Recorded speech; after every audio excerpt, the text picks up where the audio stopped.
Good morning class 8। क्रिया क्या होती है? क्रिया होती है जब हम लोग किसी कार्य को करते हैं। वाक्य में 3 चीज़ें बहुत महत्वपूर्ण होती है। क्या? कर्ता, कर्म और क्रिया। अब कर्ता क्या है आप सोचेंगे।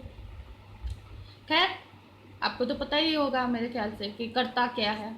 कार्य करने वाला जो होता है वह कर्ता कहलाता है। जैसे मैं एक वाक्य बोल रही हूँ, बहुत ही साधारण सिंपल, कि मैं विद्यालय जा रही हूँ, या मैं क्या हो गई, मैं कर्ता हो गई। मेरा कर्म विद्यालय और जाना क्रिया। तो वाक्य में, किसी भी वाक्य में क्रिया बहुत महत्वपूर्ण अंग है। क्रिया के बिना कोई भी वाक्य पूरा नहीं होता है।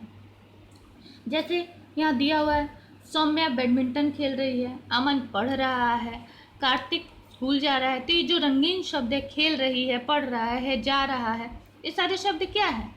किसी काम के होने का बोध कराते हैं। तो हम लोग आज यही पढ़ेंगे कि किसी काम के होने के बोध को क्या कहते हैं। तो किसी काम के होने के बोध को क्या कहते हैं? किसी काम के होने के बोध को क्रिया कहते हैं।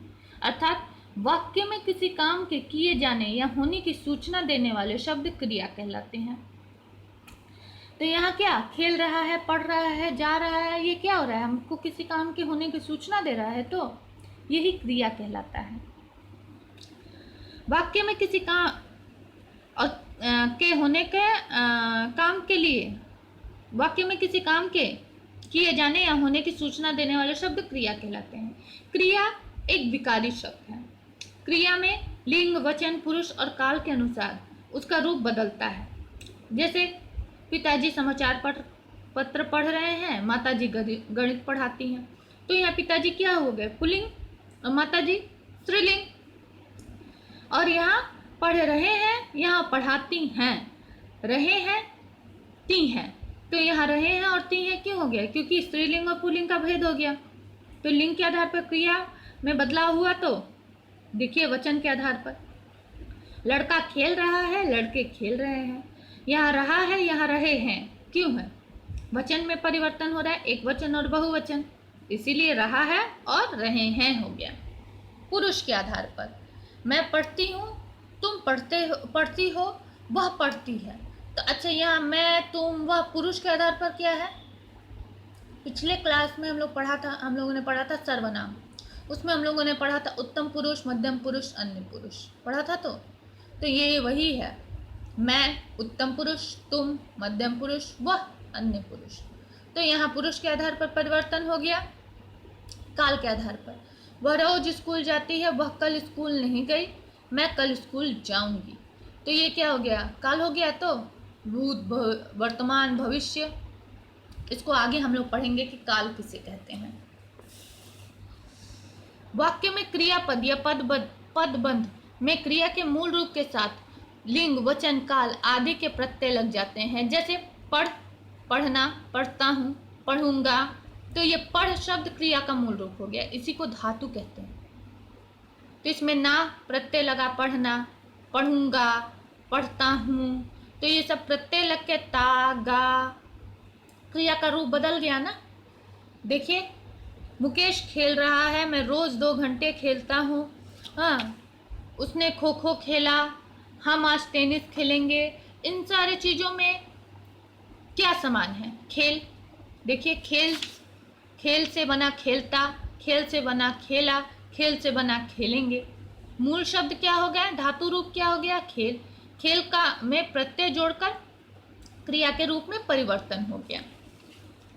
धातु के साथ ना प्रत्यय लगाने से क्रिया का समान रूप बनता है। जैसे खेलना, पढ़ना, आना, देखना, उठना आदि। सुबह सुबह उठना स्वास्थ्य के लिए अच्छा होता है। रोज नहाना अच्छी आदत है। अच्छा, क्रिया के भेद। कर्म के आधार पर क्रिया के 2 भेद होते हैं, अकर्मक क्रिया, सकर्मक क्रिया। अकर्मक क्रिया क्या होती है? वह क्रिया जिसको करने में हमें कर्म की आवश्यकता नहीं होती है। जैसे मैं सो रहा हूँ, इसमें मुझे किसी की आवश्यकता नहीं है। यह मतलब वही क्रिया जिसका फल कर्ता पर पड़ता है, तो वह अकर्मक क्रिया कहलाती है। जैसे मैं खा रही हूँ, मैं नहा रही हूँ, मैं पढ़ रही हूँ। तो यहाँ मुझे कर्म की आवश्यकता नहीं पड़ी, है ना, इसका फल सीधे मुझ पर पड़ा, मैं।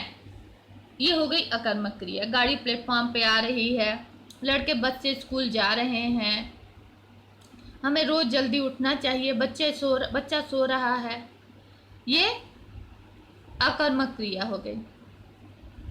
सकर्मक क्रिया क्या हो गई? मैंने कहा ना, मैं खा रही हूँ, ये अकर्मक क्रिया हो गई। अब मैं सेब खा रही हूँ, ये सकर्मक क्रिया हो गई, क्योंकि सेब हटा दीजिए तो मैं क्या खाऊंगी? कुछ नहीं।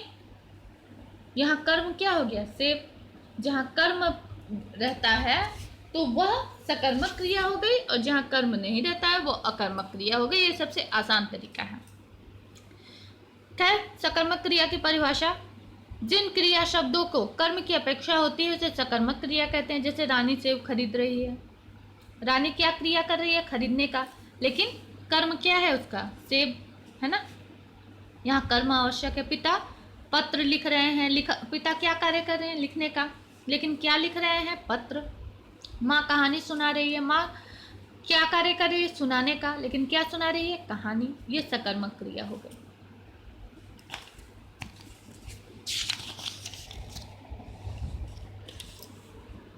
सकर्मक क्रिया के दो भेद होते हैं, एक कर्मक और द्विकर्मक।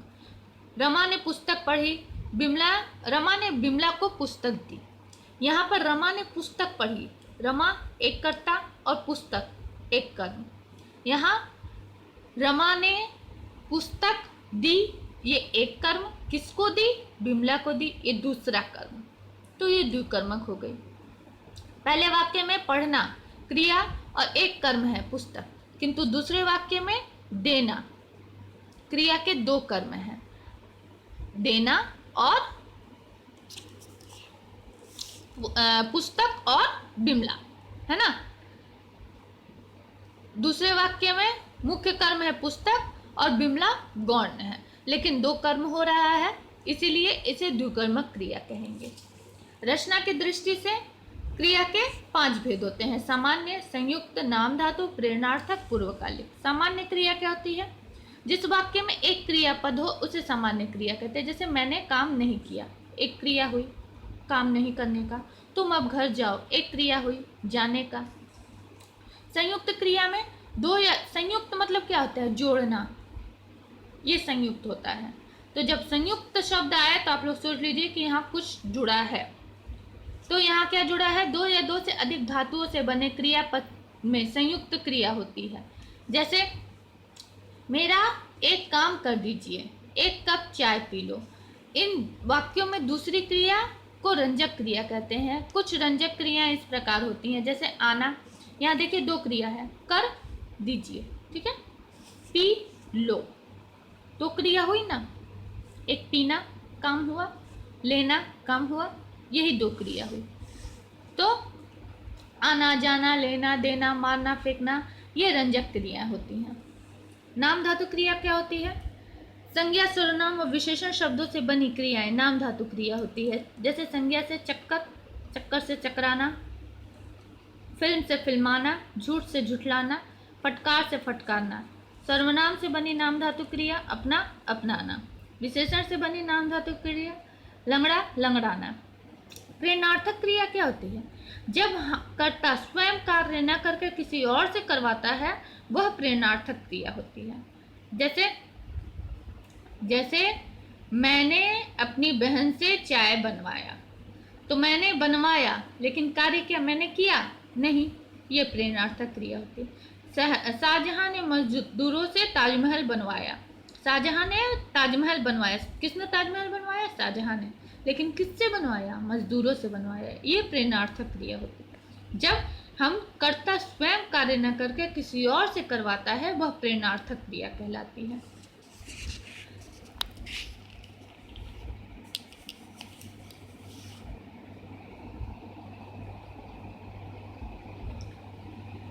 प्रथम प्रेरणार्थक क्रियाएं दो प्रकार की होती हैं, प्रथम प्रेरणार्थक क्रिया और द्वितीय प्रेरणार्थक क्रिया। प्रथम प्रेरणार्थक क्रिया में कर्ता स्वयं कार्य में सम्मिलित होता है, जबकि द्वितीय प्रेरणार्थक क्रिया में कर्ता स्वयं कार्य में सम्मिलित नहीं होता है, और दूसरे को कार्य करने की प्रेरणा देता है। जैसे सुमित सबको गीत सुनाता है, सुमित सबको गीत सुनवाता है। प्रथम प्रेरणार्थक क्रिया अकर्मक धातु से और द्वितीय प्रेरणार्थक क्रिया सकर्मक धातु से बनती है। जैसे जतिन उठता है, ये अकर्मक क्रिया हो गई। जतिन मोहन को उठाता है, ये सकर्मक क्रिया हो गई। जतिन ड्राइवर से मोहन का सामान उठवाता है, ये प्रेरणार्थक क्रिया हो गई। कुछ उदाहरण दिए हुए। कटना, प्रथम प्रेरणार्थक क्रिया काटना, द्वितीय कटवाना। देखिए काटना में कर्ता स्वयं शामिल है, लेकिन दूसरे में वह करवा नहीं रहा है, वो सिर्फ दूसरे को बोल रहा है। डूबना, डुबाना, डुबवाना। जागना, जगाना, जगवाना। तो ये हम लोगों ने पढ़ी क्रिया। पूर्वकालिक क्रिया क्या होती है? मुख्य क्रिया से पहले होने वाली क्रिया को पूर्वकालिक क्रिया कहते हैं। जैसे कि मैंने नहाकर पूजा किया, ठीक है, तो मैंने क्या किया? पूजा किया, लेकिन पूजा करने से पहले क्या किया? नहाया। तो पूजा करने से पहले एक और क्रिया हो गई, तो ये हो गई पूर्वकालीन क्रिया। जैसे साहिल पढ़कर विद्यालय गया, साहिल क्या कर रहा है? विद्यालय गया है, ये क्रिया हुई। लेकिन विद्यालय जाने से पहले उसने क्या किया? पढ़ा, ये पूर्वकालिक क्रिया हो गई।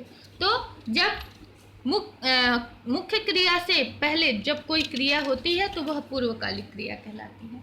ये आज हम लोगों ने पढ़ा क्रिया। इसका प्रश्न होगा क्रिया किसे कहते हैं, क्रिया के कितने भेद होते हैं, अकर्मक क्रिया और सकर्मक क्रिया में क्या अंतर है।